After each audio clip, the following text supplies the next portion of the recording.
Hi friends, ഞാനിന്ന് വന്നിരിക്കുന്ന നല്ല അടിപൊളി ടിപ്സുകളുമായിട്ടാണ്. അപ്പോൾ നിങ്ങളിത് സ്കിപ്പ് ചെയ്യാതെ കണ്ടാൽ മാത്രമേ അത് ഉപകാരപ്പെടുകയുള്ളൂ. എന്നാൽ നമുക്ക് വീഡിയോയിലോട്ട് കിടക്കാം. ഇപ്പോൾ ഫ്രിഡ്ജ് ക്ലീനിങ്ങും അതേപോലെ ഡോറിലെ കരിമ്പുള്ളി, കരിമ്പൻ, കറുത്ത പാടുകളൊക്കെ മാറുന്നത് എങ്ങനെയാണെന്ന് നമുക്കിന്ന് നോക്കാം. അപ്പം നമ്മുടെ ഇപ്പോൾ ഫ്രിഡ്ജ് ഞാൻ മൊത്തത്തിൽ ക്ലീൻ ചെയ്ത് വെച്ചതാണ്. അപ്പോൾ നമുക്ക് എപ്പോഴും അത് ക്ലീൻ ചെയ്യണമെന്നില്ല. കാരണം അതിൻ്റെ കവറ്, ഇതേപോലെ ഓരോ ഗ്ലാസ്സിലുള്ള കവറ്, അതേപോലെ ഫ്രീസറിനകത്ത് നമ്മൾ പ്ലാസ്റ്റിക് ഒക്കെ ഇട്ട് കൊടുക്കണം. കാരണം നമ്മൾ ഇറച്ചി മീനൊക്കെ വെക്കുമ്പോഴത്തേനും അതിൻ്റെ വേസ്റ്റ് വെള്ളമൊക്കെ വീഴാൻ സാധ്യതയുണ്ട്.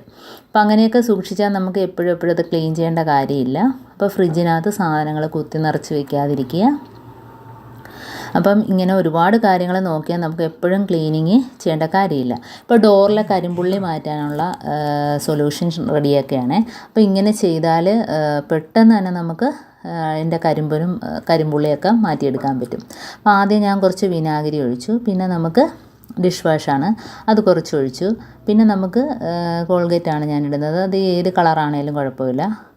വെള്ളയാണേലും പച്ചയാണേലും ചുവപ്പാണേലും ഏതാണേലും നമുക്ക് കുഴപ്പമില്ല. അപ്പോൾ ഇതെല്ലാം കൂടെ ആകുമ്പം നല്ലൊരു സൊല്യൂഷനാണ് പേസ്റ്റ്. ഇനി നമുക്ക് കുറച്ച് ബേക്കിംഗ് പൗഡറും കൂടെ ഇടാം. ഇനിയിപ്പോൾ വിനാഗിരി ഇല്ല എങ്കിൽ നാരങ്ങ പിഴിഞ്ഞ് അതിൻ്റെ ചാറെടുത്താലും മതി. അപ്പോൾ ഇതെല്ലാം കൂടെ നല്ലോണം ഒന്ന് ഇളക്കി കൊടുത്തതിന് ശേഷം നമുക്ക് കുറച്ച് ബേക്കിംഗ് പൗഡറും കൂടെ ഇട്ട് കൊടുക്കാം. അപ്പോൾ ഡോറിലെ കരിമ്പുള്ളി പെട്ടെന്ന് തന്നെ നമുക്ക് മാറിക്കിട്ടും. ഇനിയിപ്പോൾ നമുക്ക് ബേക്കിംഗ് പൗഡർ ഇട്ട് കൊടുക്കാം. എന്നിട്ട് നല്ലോണം ഒന്ന് ഇളക്കി കൊടുക്കുക. അപ്പോൾ എൻ്റെ ഈ ചാനൽ സബ്സ്ക്രൈബ് ചെയ്യാതെ കാണുന്ന കൂട്ടുകാരുണ്ടെങ്കിൽ പ്ലീസ് ഒന്ന് സബ്സ്ക്രൈബ് ചെയ്ത് സപ്പോർട്ട് ചെയ്യാൻ മറക്കല്ലേ. അപ്പോൾ ഇതാണ് നല്ല പതഞ്ഞ് വന്നിട്ടുണ്ട്. അപ്പം നല്ലൊരു ക്ലീനിങ് സൊല്യൂഷനാണിത്. ഇതിപ്പോൾ നമ്മൾ ഡോറിൻ്റെ ആ കരിമ്പുള്ളിയിൽ തേച്ച് കൊടുത്ത് ഒരു അരമണിക്കൂർ കഴിഞ്ഞതിന് ശേഷം ഒന്ന് തുടച്ചെടുക്കാനേ ഉള്ളൂ. ഇതിപ്പോൾ ഞാൻ അങ്ങനെ വെയിറ്റ് ചെയ്യുന്നില്ല. അപ്പം തന്നെ ഞാൻ ബ്രഷ് വെച്ചൊന്ന് തേച്ച് കൊടുക്കുകയാണ് ചെയ്യുന്നത്. ഇപ്പോൾ കണ്ടോ, കരിമ്പുള്ളി നല്ല കരിമ്പനടിച്ചിരിപ്പുണ്ട് സൈഡിലെ ഡോറിലൊക്കെ. അപ്പം നമുക്കത് ചെറുതായിട്ടൊന്ന് തേച്ച് കൊടുക്കാം. അപ്പോൾ തേച്ച് കൊടുക്കുമ്പം തന്നെ നമുക്ക് കാണാൻ പറ്റുന്നുണ്ട്, കണ്ടോ, പെട്ടെന്ന് തന്നെ വെളുത്ത് കിട്ടുന്നുണ്ട്. അപ്പോൾ ഇത് തേച്ച് വെച്ച് അരമണിക്കൂറൂടെ കഴിയുകയാണെങ്കിൽ നല്ല രീതിയിൽ പോയി കിട്ടും. അപ്പോൾ അതിൻ്റെ വിടവിൽ നല്ലോണം ഒന്ന് തേച്ച് കൊടുക്കുക. അപ്പോൾ വിനാഗിരിയും കോൾഗേറ്റും അതേപോലെ തന്നെ ബേക്കിംഗ് പൗഡറും എല്ലാം കൂടെ ആകുമ്പോഴത്തേനും നല്ലൊരു എഫക്റ്റാണ് ഇതിന്. അപ്പോൾ ഇങ്ങനെ എല്ലാ സ്ഥലത്തും തേച്ച് കൊടുത്തതിന് ശേഷം നമുക്ക് ടിഷ്യൂ പേപ്പറോ അതല്ലെങ്കിൽ കോട്ടൺ തുണി ഉണ്ടെങ്കിൽ അത് വെച്ചൊന്ന് തുടച്ചെടുത്താൽ മതി. ഇപ്പം ഇടയ്ക്കൊക്കെ ഇങ്ങനെ ചെയ്ത് കൊടുത്തില്ലെങ്കിൽ പിന്നെ ആകെ അതങ്ങ് കറുത്തിട്ട് പിന്നെ പോവാനൊക്കെ വളരെ പ്രയാസമായിരിക്കും. അപ്പോൾ ഇടയ്ക്ക് ഇങ്ങനെയൊക്കെ ഒന്ന് ചെയ്ത് കൊടുക്കണം. നമ്മൾ ക്ലീനിങ് ചെയ്യുന്ന സമയത്ത് മാത്രം ചെയ്ത് കൊടുത്താൽ മതി. ഡോറ് ഫ്രിഡ്ജ് ഫുള്ളായിട്ട് ക്ലീനിങ് ചെയ്യുന്ന സമയത്ത്. അപ്പോൾ എപ്പോഴും ക്ലീനിങ് ചെയ്യണമെന്നില്ല. നമ്മൾ അതിൻ്റെ സാധനങ്ങളെല്ലാം എടുത്ത് മാറ്റിയിട്ട് ഇടയ്ക്കൊന്ന് മാസത്തിലൊരിക്കലെങ്കിലും ഒന്ന് ഫുള്ളായിട്ട് ഒന്ന് തുടച്ചു കൊടുത്താൽ മാത്രം മതി.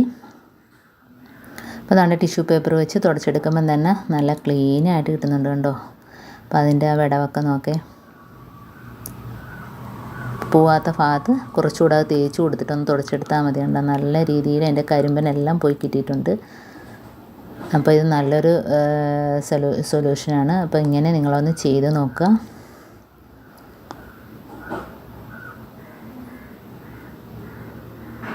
ഇതുപോലെ തന്നെ ഡോറിൻ്റെ 4 ഭാഗത്തും നമുക്ക് ഇതേപോലെ തന്നെ ചെയ്തെടുക്കാം.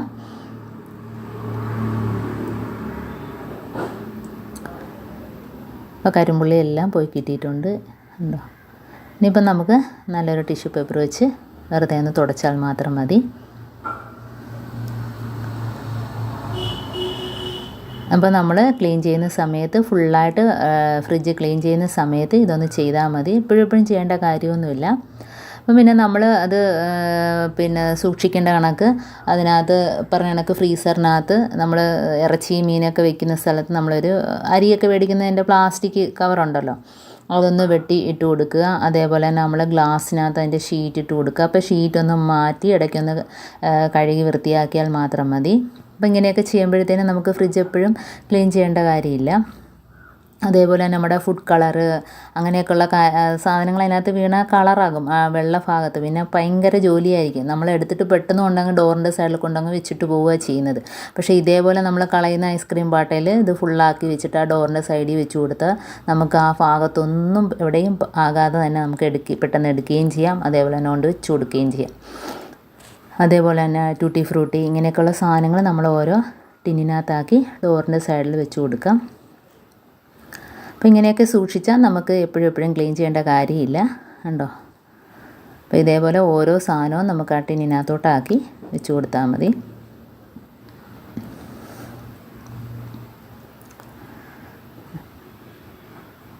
അപ്പോൾ ആ വെള്ള ഭാഗത്തൊക്കെ ഇതിൻ്റെ കളറൊക്കെ പറ്റിയ ഭയങ്കര പാടാണ് പോകാൻ.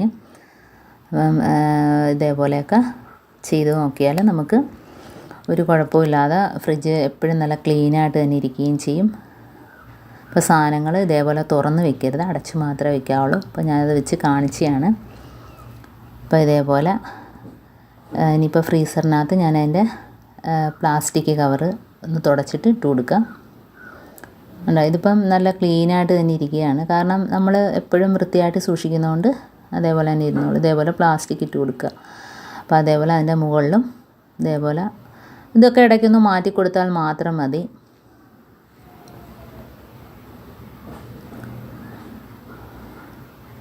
ഇനി നമുക്ക് ഇതിൻ്റെ പുറത്തോട്ട് ആവശ്യമുള്ള ഇറച്ചിയോ മീൻ എന്താണെന്ന് വെച്ചാൽ വെച്ച് കൊടുക്കാം. അപ്പോൾ സാധനങ്ങൾ ഇതേപോലെ തന്നെ വെച്ച് സൂക്ഷിക്കാൻ നോക്കുക.